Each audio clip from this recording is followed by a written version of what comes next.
President Biden and Vice President Harris were joined by Gen Z Congressman Maxwell Frost, a former March for Our Lives organizer, to announce the first-ever Office of Gun Violence Prevention.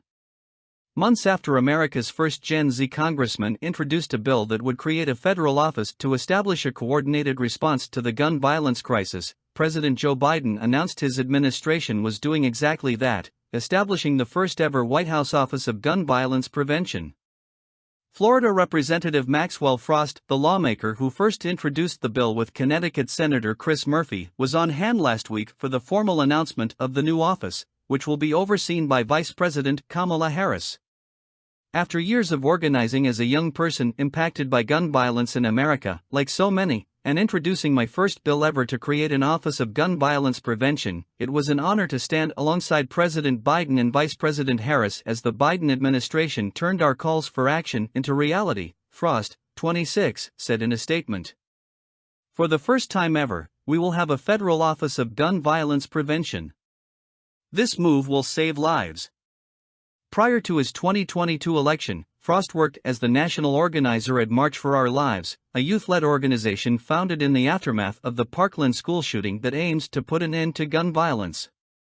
A survivor of gun violence himself, Frost first engaged in the issue much earlier, when he found himself shaken by news of the Sandy Hook Elementary School shooting, which took place when he was 15 years old.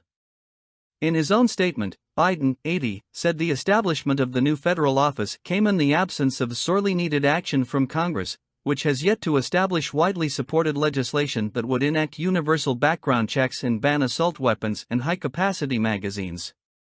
I'll continue to urge Congress to take common-sense actions that the majority of Americans support, Biden said in a press release, adding, but in the absence of that sorely needed action, the Office of Gun Violence Prevention along with the rest of my administration will continue to do everything it can to combat the epidemic of gun violence that is tearing our families, our communities, and our country apart. Also in attendance at the official announcement event were families of gun violence victims, including Rhonda Hart, the mother of a 14-year-old girl who died in a 2018 mass shooting at Santa Fe High School in Texas, which killed 10 people. I feel it's something we've been waiting on a long time, Hart tells People. Progress on anything gun violence related takes so much time. I'm glad we got this big win today. In June 2022, the President signed into law the bipartisan Safer Communities Act, which enacts common-sense gun laws and provides funding for mental health support and anti-violence programs. But Biden has also acknowledged that those moves aren't enough, pleading with legislators to enact legislation that would ban assault weapons and high-capacity magazines, require safe storage of guns, end gun manufacturers' immunity from liability, and enact universal background checks.